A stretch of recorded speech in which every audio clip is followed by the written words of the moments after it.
بسم الله الرحمن الرحيم. السلام عليكم ورحمة الله وبركاته. أولا أحب أرحب بكل حبايبي وإخواتي اللي هو جميعا. إن شاء الله تعالى ده أول مقطع مرئي ليا، وبإذن الله مش هيكون أول مقطع. يعني أنا ربنا ربي يعيني ويوفقني إني أبدأ أتكلم عن منتجات البناء بما يخص علف البناء وبما يخص مزيج البناء، إن أبدأ أتكلم عنهم بصورة تفصيلية توضيحية أكتر عن طريق المقاطع المرئية في الفترات الجاية إن شاء الله. النهارده بإذن الله حبيت إني أبدأ أتكلم أول حاجة عن مزيج البناء. فاختيار إن أنا أتكلم فيه الأول لأن مزيج البناء يعتبر برضك لسه منتج جديد، وما كنتش أنا اتكلمت عنه بالتفصيل أكتر، مثلا مقارنة مثلا بعلف البناء. علف البناء برضك أنا ما عملتلوش قبل كده أي مقاطع مرئية. كنت انا عملت له زي نظام مثلا منشورات كتابيه باسلوب مبسط يعني. الا برضك ان انا باذن الله ان شاء الله على الفترات الجايه باذن الله يعني هبدا ان انا افند بعض الحلقات من المقاطع المرئيه، ابدا اتكلم برضك فيها بصوره توضيحيه وتفصيليه عن علف البناء ان شاء الله تعالى. بدايه النهارده هتكلم عن المزيج، واول حاجه اول حاجه هتكلم فيها عن المزيج، هبين ايه هو المزيج وبتكون من ايه. مزيج البناء عبارة عن خليط متجانس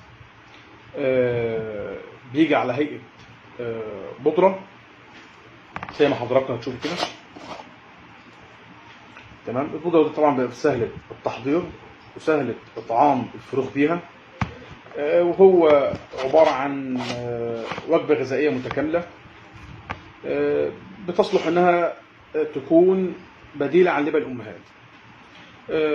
المزيج بيتكون من المواد والعناصر الغذائية واللي بتتمثل في نسب البروتين، الدهون، الألياف، الكربوهيدرات، الطاقة المهضومة، من الفيتامينات، من الأحماض الأمينية، من الأملاح المعدنية، من الأنزيمات الهضمة. وصورة المواد والعناصر الغذائية ديت اللي كانت بيقوم على أي نوع تأكيل يخص الفروخ يعني. طبعا كل مثلا نوع بقى على حسب مثلا تركيبته وعلى حسب مثلا نسب إضافاته يعني. إلا إن الحمد لله رب العالمين التوفيق لله سبحانه وتعالى اللي بيميز مزيج البناء هو إضافاته الأخرى الخاصة.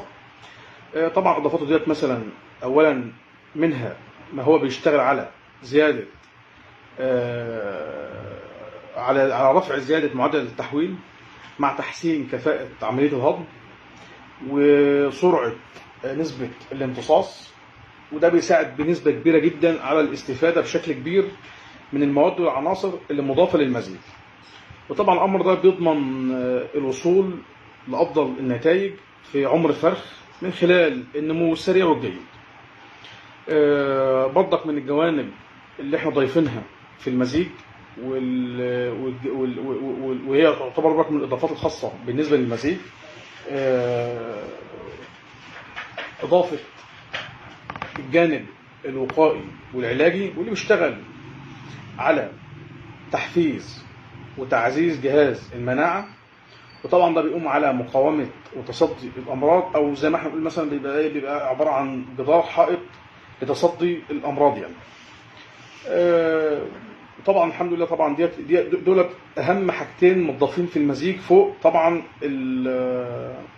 فوق المواد والعناصر الغذائية الأساسية اللي فيه. وطبعا برضك العناصر الغذائية برضك العناصر والمواد الغذائية مع إضافاته الخاصة بنضيفها بنسب مدروسة ومحسوبة جدا. وطبعا ديت عشان خاطر تدعم احتياجات صغار فروخ الحمام في جميع عملياته الحيوية والتكوينية والبنائية والوقائية. برضك عشان خاطر نوضح، مزيج البناء ما بيخصش فروخ الحمام بس. فريق مزيج البناء الحمد لله رب العالمين، وده عن طريق في ناس يعني الحمد لله جربت المزيج وشكرت فيه جدا، برضك بالنسبه لفروخ طيور اخرى يعني، فالمزيج يصلح ان هو يكون لفروخ الحمام، ويصلح انه يكون مناسب لكثير من انواع الطيور الاخرى. وبكده نكون وصلنا يعني لاخر المقطع. والحمد لله رب العالمين. يعني احنا كده في اول المقطع لنا بينا ايه هو مزيج البناء ومكوناته، وباذن الله ان شاء الله تعالى هيكون لنا مقاطع تانية نبدا برضك نوضح فيها بقيه الكلام عن مزيج البناء. وبرضك ربنا وفقنا باذن الله ان شاء الله تعالى، ويكون لنا برضك حلقات تانية برضك مرئيه نبدا برضك نتكلم فيها عن علف البناء. وفي النهايه يعني احب اشكر احبابي واخواني جميعا. ربنا ربي يوفقنا، والسلام عليكم ورحمه الله وبركاته.